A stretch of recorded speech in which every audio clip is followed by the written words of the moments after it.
Bom dia. O Clemente mencionou meu nome na oração e isso não estava combinado, né? Eu até assustei porque eu estava de olho fechado. Quando ele falou meu nome, falei, a hora que eu abrir o olho não vai ter mais ninguém aqui. Mas eu quero agradecer à igreja por esta oportunidade, agradecer aos irmãos e agradecer primeiramente a Deus por esta oportunidade. Nós esperamos que esses estudos sirvam para o nosso despertamento, sirvam para a nossa bênção, para a nossa edificação, e que de fato crie nos nossos corações e faça aumentar o desejo em conhecer cada vez mais a palavra do Senhor. Lembremos sempre de que o apóstolo Paulo, escrevendo a Timóteo, disse que Deus, o nosso Salvador, Ele quer duas coisas. A primeira, e que é a essencial, diz o apóstolo Paulo, é que o homem se salve, né? Esse é o plano fundamental, é o plano principal, é o maior interesse de Deus. Deus, o nosso Salvador, quer que o homem se salve. E depois Paulo continua dizendo, e que ele chegue ao pleno conhecimento da verdade. Ou seja, pleno traz a ideia de completo, de algo que atinja a maior medida. Então, eu entendo neste texto que nós, como cristãos, como filhos de Deus, o que Deus espera de nós é que, de fato, nós não tenhamos apenas um conhecimento parcial ou limitado das coisas, mas que o nosso conhecimento seja pleno, não para o nosso engrandecimento, mas para a glória de Deus. Quando nós compramos um objeto, um eletrodoméstico ou qualquer que seja o aparelho, ele vem acompanhado de um manual que explica tudo sobre o seu funcionamento. Nós também temos um manual. O nosso manual é a Bíblia. Aqui contém todas as instruções para o nosso bom, o quê? Funcionamento, para o nosso bom andamento. E nós vamos ver através de alguns textos, como nós temos visto e ouvido algumas menções, através do nosso irmão Zeca, que no passado a nação de Israel, ela deixou de lado este manual, ela deixou de atender à voz de Deus. E quando isso aconteceu, o resultado foi desastroso. Mudou em relação aos nossos dias? Não. Deus, aliás, a própria palavra nos ensina que Ele permanece o mesmo, ontem, hoje e o será para sempre.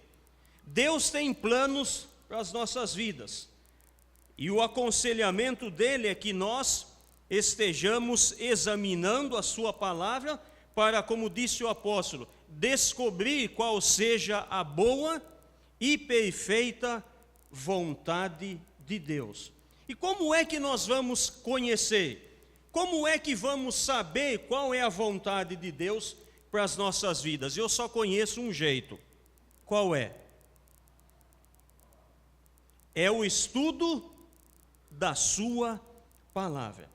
E infelizmente, nós temos que admitir uma coisa, e eu falo isso começando de mim. Nós conhecemos bem pouco ou quase nada a respeito da palavra de Deus. É uma triste realidade. Nós conhecemos muito pouco. O estudo que o Zeca tem trazido, e eu tenho insistido com isso, tem sido muito bom, pelo fato de que estamos mencionando várias partes da Bíblia e tem despertado a nossa atenção sobre o cumprimento de coisas futuras. E é disso que nós vamos começar a falar a partir de hoje. Vamos continuar no sábado e assim até quando haver oportunidades. Vamos falar de profecias. Infelizmente, as nossas igrejas, e as igrejas de um modo geral, têm deixado de lado o assunto profecias. A igreja parece que perdeu a visão acerca da palavra de Deus, das coisas que nela estão escritas e que dizem respeito ao cumprimento daquilo que Deus deixou escrito para cada um de nós. E nós vamos ver através de alguns textos que a palavra de Deus, ela vai ser cumprida. Aliás, o Senhor Jesus Cristo disse: passarão os céus e a terra, mas as minhas palavras não hão de passar. Afinal de contas, o que é profecia? Quem é que pode dar uma sugestão e nós vamos dar, como se diz, o pontapé inicial? O que é profecia? Anúncio de alguma coisa que vai acontecer. Vai acontecer quando? No futuro, a gente não sabe se é hoje, se é amanhã, ela vai acontecer. Disso nós temos absoluta certeza. E o que é profetizar? Se profecia é algo que vai acontecer no futuro, profetizar é o ato de transmitir profecias, é claro. Neste sentido, será que eu posso dizer que cada um de nós somos um profeta de Deus? Deveria ser, porque afinal de contas, nós temos em primeira parte a obrigação de transmitir uma profecia. Qual é? O Evangelho, de um apanhado geral, que diz respeito ao quê? Primeiro, por causa dos nossos pecados, um dia teremos que enfrentar a morte. É uma profecia? É ou não é? Sim, como disse, é algo que vai acontecer no futuro. Quando? Não sei, talvez seja hoje, para mim ou para você. Mas também mencionamos o fato de que depois da morte vem o juízo de Deus. Também é uma profecia. E assim sucessivamente. Então, em tese, todos nós deveríamos ser considerados como profetas de Deus. Agora, só para alimentar um pouco a nossa curiosidade, quantos versículos existem na Bíblia? Quem é que sabe? Aproximadamente, aí, vamos ver. Quanto? 31 mil. Será que é tudo isso? A fonte diverge um pouco, né? A opinião de uns e de outros. Mas o Hélio acertou, né? É em torno de 31.124 versículos. Parece muito. Mas, se nós dividirmos estes versículos, nós vamos encontrar 8.352 versículos que fazem menção direta ou indiretamente às profecias, de uma forma ou de outra. Destes, existem 1.817 profecias diretas. Então vejam quantos textos estão relacionados às profecias. Agora deixe-me perguntar, qual é a importância de nós estudarmos as profecias?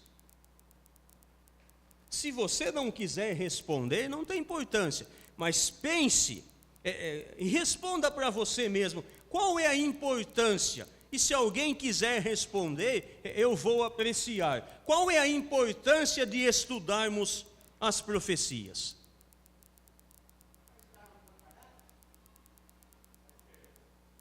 esperança, preparo, o que mais?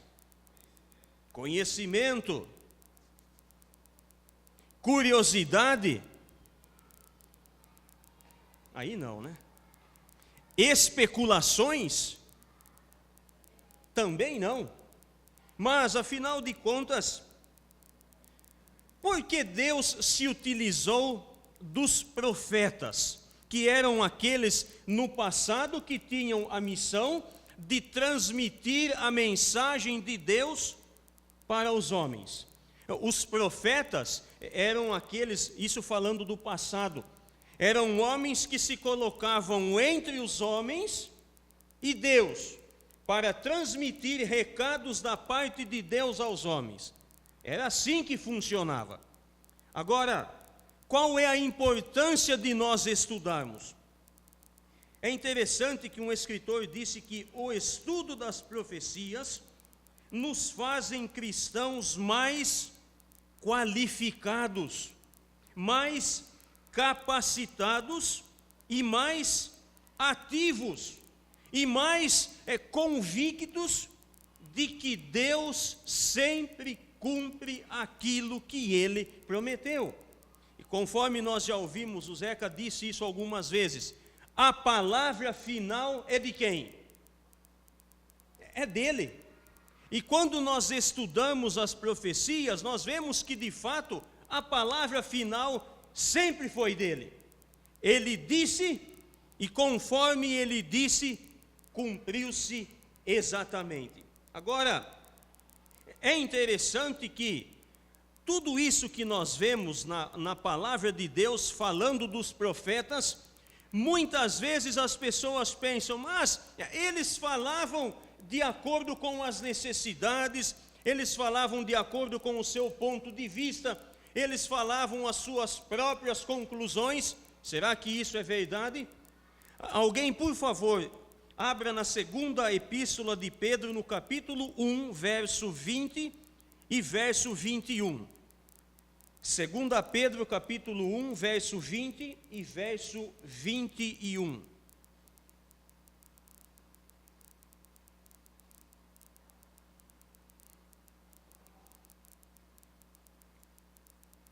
Quem achou pode ler, bem rápido, por favor.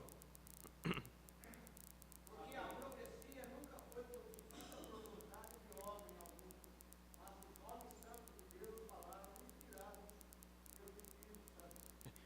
Toda a profecia, diz o apóstolo Pedro, não veio de particular interpretação, mas homens santos, ou seja, separados, falaram da parte de Deus. Agora, é interessante como nós vemos que Deus, Ele sempre procurou ter contato com o homem. Deus sempre procurou o diálogo com o homem. Deus sempre procurou um jeito de ter comunhão com o homem. Aliás, quando nós olhamos lá no começo, no Jardim do Éden, quando o homem, Adão e Eva, pecaram e tentaram se esconder de Deus, de quem partiu a atitude para o encontro? Foi do homem? Não. O texto diz que Deus chamou por Adão. E qual foi a pergunta que Deus fez? Onde estás? Deus estava procurando o homem. Depois nós vemos mais adiante, quando o povo saiu do deserto, saiu do Egito, rumo à terra de Canaã, quando eles estavam caminhando no deserto, Deus chama Moisés e institui a construção do tabernáculo. Em Êxodo capítulo 25, Deus manifesta mais uma vez o desejo de ter contato com o homem. O que é que ele diz a Moisés? Você vai fazer a arca, sobre ela o propiciatório, no propiciatório 2 querubins, e Deus disse o quê? Dali, de sobre a arca, no meio do propiciatório, do meio das asas dos querubins, eu vou fazer o quê? O Quem é que se lembra? Eu virei a ti e falarei contigo. De quem partiu o desejo de conversar? Foi do homem? Não, é Deus de novo. E nós vemos isso através da Bíblia. Deus sempre procurando falar com o homem. E o escritor da carta aos Hebreus diz que no passado Deus fazia isso de que forma? Em sonhos, em visões e através dos profetas. Então nós vemos que Deus sempre ele procurou um contato com o homem. Agora, quando nós olhamos para no Novo Testamento, na carta de Paulo aos Coríntios, Paulo enfatiza a importância das profecias. Ele diz no capítulo 14 da primeira carta que a profecia, aquele que profetizava, aquele que falava a respeito das coisas futuras, ele era superior àquele que falava em línguas estranhas.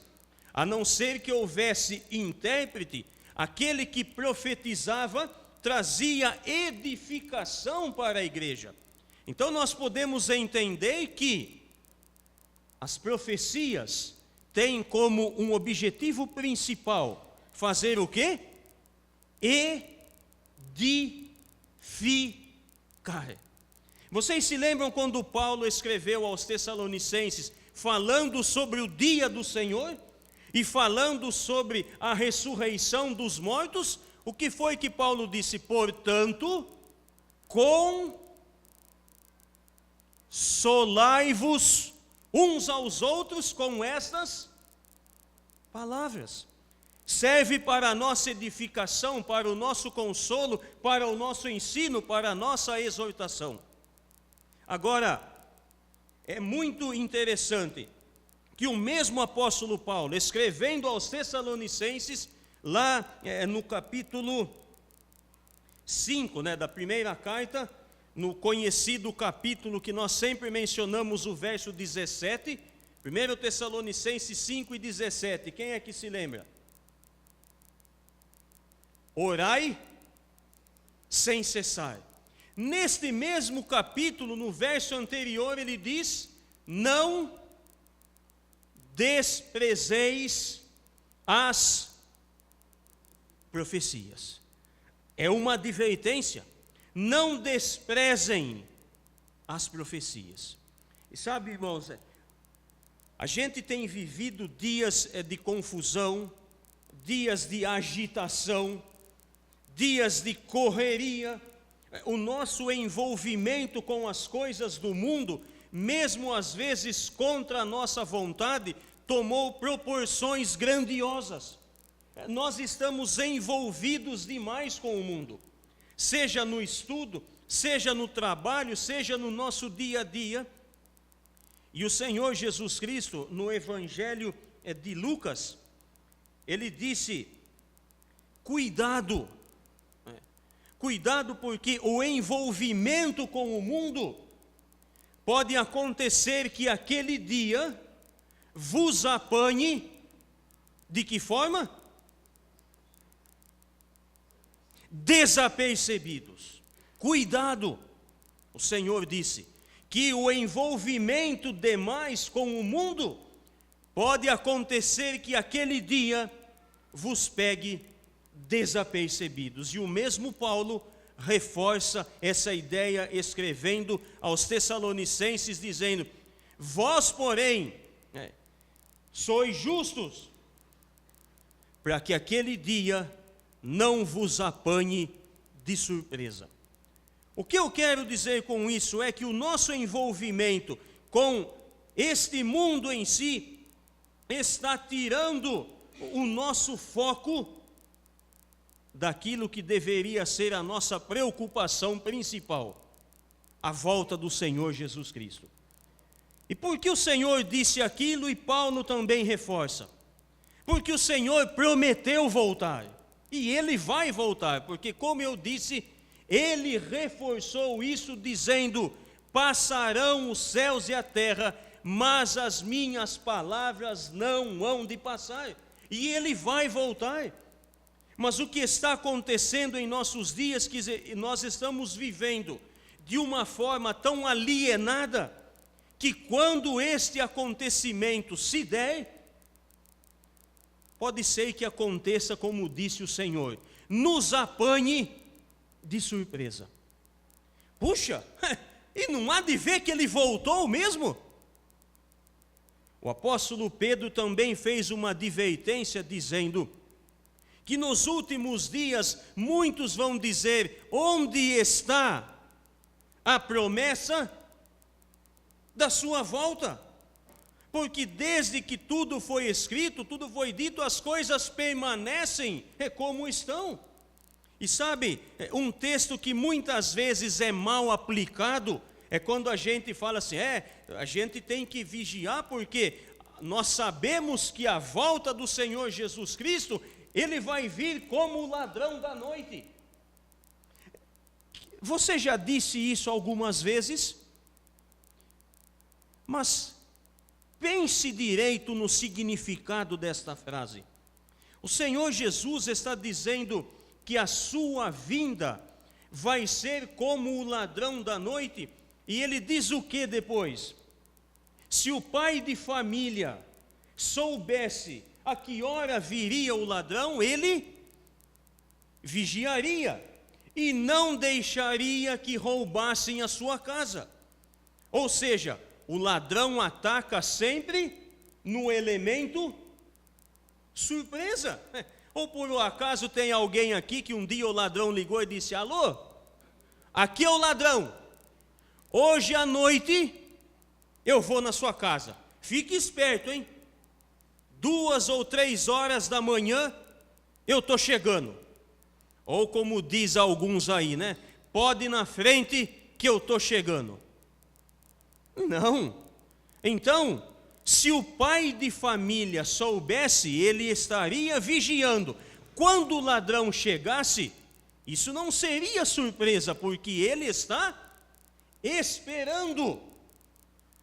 Nós também, quando o Senhor Jesus Cristo vier, isso não nos pode pegar desprevenidos, não nos pode pegar de surpresa, porque de fato nós estamos esperando a sua volta. E se nós estamos esperando, isso não pode ser surpresa para nós.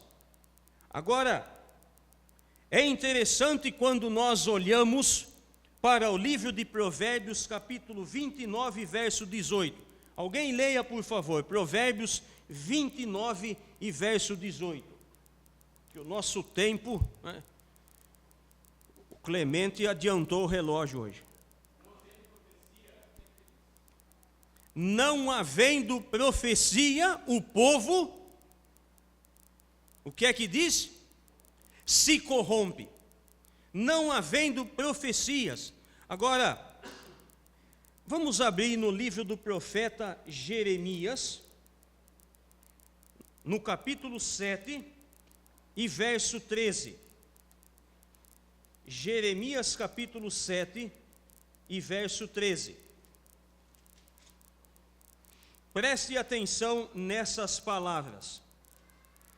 Agora, pois, visto que fazeis todas essas obras, diz o Senhor, e eu vos falei, começando de madrugada, e não me ouvistes, chamei-vos, e não me respondestes. Verso 24. Não deram ouvidos, nem atenderam, porém andaram nos seus próprios conselhos, e na dureza do seu coração maligno, andaram para trás e não para adiante. Verso 25. Desde o dia em que vossos pais saíram da terra do Egito até hoje, enviei-vos todos os meus servos, os profetas, todos os dias, começando de madrugada, eu os enviei, mas não me destes ouvidos, nem me atendestes. Endurecestes a cerviz e fizestes pior do que os vossos pais. Verso 28. Dir-lhe-ás, esta é a nação que não atende à voz do Senhor seu Deus e não aceita a disciplina. Já pereceu, a verdade foi eliminada da sua boca. O que foi que aconteceu? O profeta Jeremias está relatando que Deus sempre falou, como eu já disse, sempre através dos profetas, começando de madrugada, desde o dia que saíram da terra do Egito. Mas o que foi que o povo fez? Não deu ouvidos. Qual foi o resultado? O que é que disse Provérbios? Não havendo profecias, o povo se corrompe. E de fato, o povo se corrompeu. O povo se desviou. O povo se apegou à idolatria. O povo desobedeceu à ordem de Deus. Agora, qual foi o resultado? Corrupção. A corrupção do gênero humano, assim como foi nos dias de Noé. Agora, quando nós olhamos para o profeta Isaías, no capítulo 41, verso 21 e verso 24, não sei se você já leu esse texto, mas Deus está fazendo um desafio para os gentios idólatras. Neste capítulo, nesses versículos, Deus os chama e faz uma proposta. Qual é a proposta? Façam alguma profecia e digam se ela já se cumpriu ou se ela vai se cumprir. E vocês vão ver que o único que pode prometer alguma coisa, fazer menção de algo que vai acontecer no futuro e cumprir com toda a exatidão, sou eu, diz o Senhor. Então, o que nós vemos é que, em contraste com os falsos profetas, tudo aquilo que Deus determinou irá de fato acontecer. E isto para nós deve servir de alento. Mas, certa ocasião, os fariseus cercaram o Senhor Jesus Cristo e pediram-lhe que ele desse um sinal. Eles queriam, da parte do Senhor Jesus, algum sinal visível. E esse texto é bastante interessante, em Mateus capítulo 16. O Senhor Jesus Cristo diz, é interessante, vocês olham para o céu e diz, o céu está vermelho, né? E então vocês dizem, hoje vai fazer tempo bom.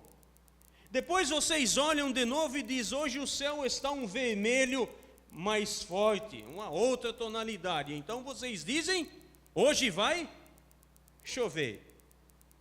Interessante.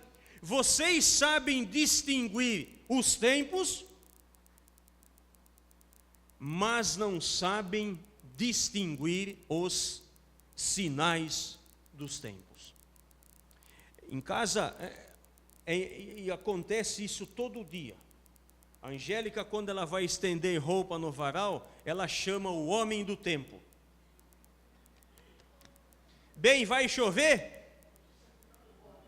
Hoje não. Ela estende todas as roupas. Bem, hoje vai chover? Estou vendo uma nuvem se formando ali. Não sei não. Estende no abrigo, né? O meu índice de acerto é exatamente 1%, né? Sabem qual é o meu maior medo? É quando eu falo para ela, pode estender que não vai chover. De repente a chuva começa. Esses dias aconteceu isso, né? Ela estava no serviço e ela perguntou de manhã, vai chover? Imagine, hoje não, pode estender tudo lá fora. Estendeu todas as roupas. Aí na hora do almoço, eu estava lá no barracão, no serviço, escutei um trovão. Junto com o trovão veio um telefonema. Bem, corre recolher as roupas que vai chover. Falei, a minha previsão do tempo falhou de novo. Isso é só para quebrar o gelo, ou o iceberg, como alguns dizem. Mas o que o Senhor Jesus Cristo quis dizer é que a gente sabe discernir tantas coisas. Por exemplo, se eu perguntar para alguém aqui, o Lula foi preso ontem à noite? A gente sabe de tantas coisas, a gente sabe sobre a vida de tanta gente, a gente conhece as dificuldades de tanta gente, a gente sabe como resolver isso, resolver aquilo, mas o que a gente deveria saber de cor e salteado, a gente não sabe, que é a palavra de Deus. Eu digo isto para a nossa própria vergonha, que muitas vezes, muitas pessoas são muito melhores preparadas para defender a mentira do que nós para defendermos a verdade. Isso é real. E por que isso? Porque nós não olhamos para a palavra de Deus. Nós estamos, como eu disse, vivendo uma época em que a palavra de Deus está sendo deixada de lado. Irmãos, eu quero incentivar vocês, eu quero me incentivar a olhar cada vez mais para esta palavra e ver que tudo está sendo cumprido rigorosamente. E o Senhor Jesus está às portas. A qualquer momento nós subiremos para encontrar com Ele nos ares. Primeiro porque Ele prometeu. E Ele vai cumprir. E os sinais estão às portas. O Senhor Jesus Cristo, através do apóstolo Paulo, disse: não vos esqueçais que tudo isto não irá acontecer antes que venha a apostasia. E é o que nós estamos vivendo hoje. Muitos cristãos estão desacreditados com a volta do Senhor Jesus e vai acontecer exatamente isso. Quando isso acontecer, vai pegá-lo de surpresa. Vamos voltar para a palavra de Deus. Tudo o que foi escrito para o nosso ensino. E tudo o que foi escrito vai ser cumprido exatamente da forma como Deus determinou. A palavra final é sempre dele. Eu estou dizendo isso apenas como uma introdução. Eu quero que vocês, durante a semana, olhem para a Bíblia, olhem para, principalmente, o livro dos profetas. Quantos ensinos preciosos nós temos. Isso vai servir para o nosso despertamento. Abram comigo no segundo livro dos Reis, capítulo 20, verso 12, até o verso 18. Segundo livro dos Reis, capítulo 20,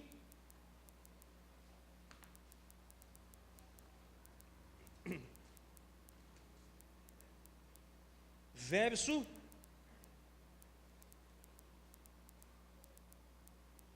12 até o verso 18. Vocês se lembram? Esse texto fala sobre o rei Ezequias. Quando nós falamos do rei Ezequias, a primeira coisa que nos vem à mente qual é? Quem é que se lembra do que aconteceu com o rei Ezequias? Deus disse que ele ia morrer. E Ezequias, ele foi um homem extremamente privilegiado, porque foi um dos únicos, ou senão o único, a quem Deus disse: coloque em ordem a sua casa, porque você vai morrer. Já pensou se todos os homens hoje tivessem esta chance de Deus chegar e dizer: olha, coloque em ordem a sua casa, porque amanhã você pedala. Ezequias começou a chorar. Ezequias desabou. E ele suplicou intensamente a Deus que ele não queria morrer. E o que é que Deus fez? Deus lhe deu mais quantos anos de vida? 15? Não foi 10, não? Viu como é fácil colocar dúvida, né? Todo mundo falou 15 na maior convicção. Foi só falar 10, teve gente que... Opa, não sei o que é 10. Mas deixe-me perguntar uma coisa. Será que essa decisão foi acertada ou não? O que é que o senhor acha? O senhor que é o mais velho aqui hoje, deixa eu perguntar. Ezequias, será que foi uma decisão acertada? Viver mais 15 anos? Então, mas será que foi acertado? Da parte de Deus? Sim, porque Deus não erra. Mas eu penso que muitas vezes Deus nos dá a oportunidade de colher aquilo que nós pedimos, aquilo que nós desejamos, e embora Ezequias não pediu, mas eu tenho certeza que lá dentro, Senhor, só mais 10, 15 aninhos, né? Deus lhe concedeu o desejo do seu coração, como muitas vezes concede os nossos, mas nem sempre tais desejos serão agradáveis. E eu penso que esta decisão não foi tão boa para Ezequias. Se ele morresse quando era para morrer, eu creio que ele seria o maior e melhor rei de Israel. Mas durante esses anos que vieram depois, Ezequias deu umas pisadas na bola. Uma delas é o que vamos ver agora. Merodach-Baladã, filho de Baladã, rei de Babilônia, enviou cartas e um presente a Ezequias, porque soube que estivera doente. Ezequias se agradou dos mensageiros e lhe mostrou toda a casa do seu tesouro, a prata, o ouro, as especiarias, os óleos finos, o seu arsenal e tudo quanto se achava nos seus tesouros. Nenhuma coisa houve, nem em sua casa, nem em todo o seu domínio, que Ezequias não lhe mostrasse. Então Isaías, o profeta, veio ao rei Ezequias e lhe disse: que foi que aqueles homens disseram? E de onde vieram a ti? Respondeu Ezequias: de uma terra longínqua, vieram de Babilônia. Perguntou ele: o que viram em sua casa? Respondeu Ezequias: viram tudo quanto há em minha casa. Coisa nenhuma há nos meus tesouros que eu não lhes mostrasse. Então disse Isaías a Ezequias: ouve a palavra do Senhor. Eis que virão dias em que tudo quanto houver em tua casa, como o que entesouraram teus pais até o dia de hoje, será levado para a Babilônia. Não ficará coisa alguma, disse o Senhor. Dos teus próprios filhos que tu gerares tomarão, para que sejam eunucos no palácio do rei de Babilônia. O que é que nós vemos aqui? Uma profecia. Ezequias achou que tinha feito um grande negócio. O profeta Isaías vai até ele e diz: quem eram aqueles homens? Vieram de uma terra longínqua da Babilônia. E o que é que aconteceu aí? O que é que eles viram? Viram tudo. Eu mostrei tudo. Não há nada aqui que eu não lhes mostrasse. Foi uma boa coisa? Não. Então o profeta Isaías disse: dias virão em que tudo o que há na sua casa, e até os seus próprios filhos, serão levados para a Babilônia. Agora, no livro do profeta Jeremias, capítulo 25, em mais alguns minutinhos, nós estaremos encerrando. Jeremias, capítulo 25, a partir do versículo 1, prestem atenção nessas palavras. Palavra que veio a Jeremias acerca de todo o povo de Judá, no ano 4 de Jeoaquim, filho de Josias, rei de Judá, ano que era o primeiro de Nabucodonosor, rei de Babilônia, o qual anunciou Jeremias, o profeta, a todo Judá, a todo o povo de Judá e a todos os habitantes de Jerusalém, dizendo: durante 23 anos, desde o 13º de Josias, filho de Amon, rei de Judá, até hoje, tem vindo a mim a palavra do Senhor. Lembram-se do que ele disse antes? Começando desde madrugada. Eu vou-la tenho anunciado, mas vós não escutastes. Também começando de madrugada vos enviou o Senhor todos os seus servos, os profetas, mas vós não os escutastes, nem inclinastes os vossos ouvidos para ouvir, quando diziam: convertei-vos agora a cada um do seu mau caminho e da maldade das suas ações, e habitai na terra que o Senhor vos deu, e a vossos pais, desde os tempos antigos e para sempre. Não andeis após outros deuses para os servirdes e para os adorardes, nem me provoqueis a ira com as obras das vossas mãos, não vos farei mal algum. Todavia não me destes ouvidos, diz o Senhor, mas me provocastes a ira com as obras de vossas mãos, para o vosso próprio mal.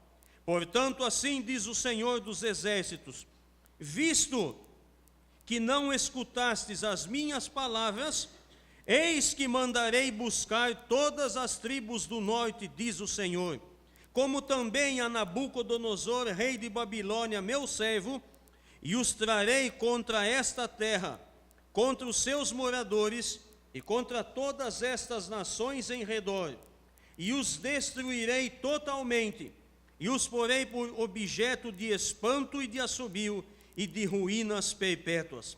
Farei cessar entre eles a voz de folguedo e de alegria, a voz do noivo e a da noiva, e o som da moz e a luz do candeeiro. Toda esta terra virá a ser um deserto e um espanto. Estas nações servirão ao rei de Babilônia 70 anos. Então aqui começa o acontecimento registrado no livro do profeta Daniel. Se você olhar para Daniel capítulo 1 e o primeiro verso diz: no ano 4 de Jeoaquim, filho de Judá, que era o primeiro ano do rei Nabucodonosor na Babilônia. O que aconteceu? O profeta Jeremias disse: vocês não atenderam à voz do Senhor, vocês foram rebeldes. Desde madrugada o Senhor está falando durante longos anos, mas vocês não obedecem. Vocês foram rebeldes, vocês não ouviram a sua voz. Então o Senhor vai fazer o quê?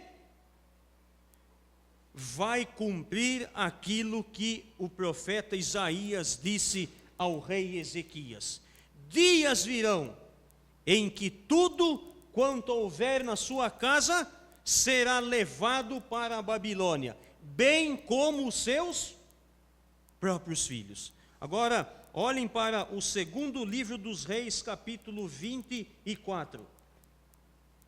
Segundo livro dos Reis, capítulo 24.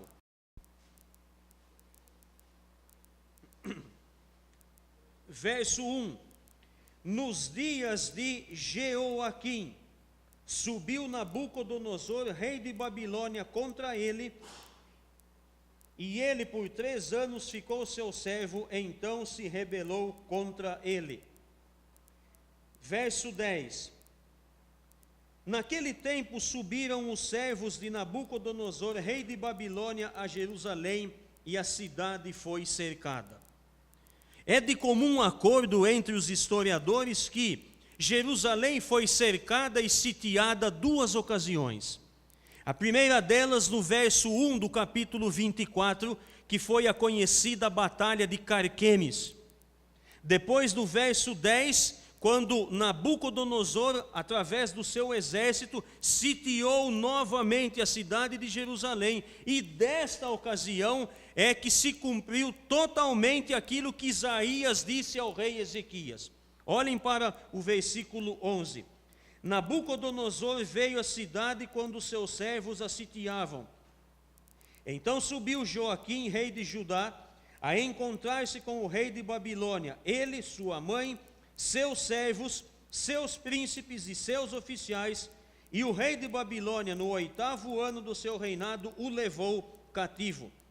Levou dali todos os tesouros da casa do Senhor, e os tesouros da casa do rei, e segundo havia dito o Senhor, cortou em pedaços todos os utensílios de ouro que fizera Salomão, rei de Israel, para o templo do Senhor. Guardem este versículo, porque quando nós chegarmos no livro de Daniel, capítulo 5, se não me falha a memória, quando o rei Beltesazar oferece uma festa, vocês vão ver que nessa ocasião ele manda trazer todos estes utensílios para serem usados em uma festa pagã. Verso 14. Transportou a toda Jerusalém, todos os príncipes, todos os homens valentes, todos os artífices e ferreiros, ao todo 10.000. Ninguém ficou, senão o povo pobre da terra. Nessa ocasião, Daniel e seus companheiros foram levados cativos para a Babilônia. Junto também foi o profeta Ezequiel. Agora, olhem para Daniel capítulo 1 e nós vamos encerrar com este texto. Daniel capítulo 1, verso 1 e 2. No ano 3º do reinado de Jeoaquim, rei de Judá, veio Nabucodonosor, rei de Babilônia, a Jerusalém e a sitiou, conforme nós lemos no livro dos Reis, capítulo 24. O Senhor lhe entregou nas mãos a Jeoaquim, rei de Judá, e alguns dos utensílios da casa de Deus. A estes levou-os para a terra de Sinear, para a casa do seu Deus, e os pôs na casa do tesouro do seu Deus. Nós vamos parar por aqui. Nesta ocasião, cumpriu-se aquilo que disse o profeta Isaías e também o profeta Jeremias. Há um outro fator que foi a causa do povo ser levado cativo para a Babilônia. O profeta disse por várias vezes que o motivo foi desobediência, rebeldia, idolatria e outras coisas mais. Mas existe um fator que foi determinante para isso. Quem é que se lembra? O povo foi levado cativo para a Babilônia e lá ficou por quanto tempo? 70 anos. Por causa do quê? Quem é que se lembra?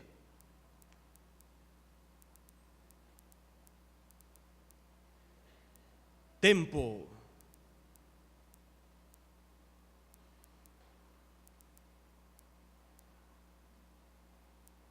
Pode tocar o sinal, dona Si? Deus havia dito lá no livro de Levítico que a cada 7 anos a terra tinha que descansar quanto tempo? 1 ano. 7 anos de plantio, colheita, e então a terra descansava 1 ano.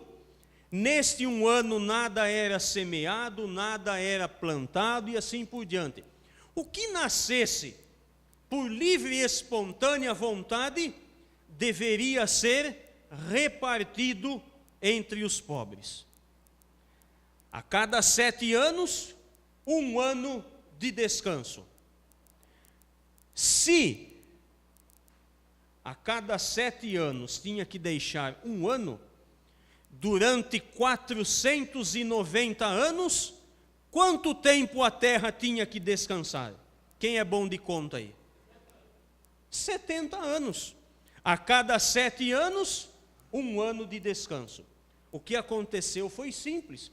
Durante quase 500 anos, deixaram de dar o descanso à terra. Então, uma das razões foi essa. Já que vocês não deram o descanso à terra por livre e espontânea vontade, eu vou dar o descanso. Tirou o povo da terra e o levou para a Babilônia. Esse foi um dos motivos, e nós vamos falar disso futuramente. Mas, para que se cumprisse aquilo que Deus havia determinado. Agora, então, nós chegamos nesse ponto. Daniel e outros foram levados cativos para a Babilônia.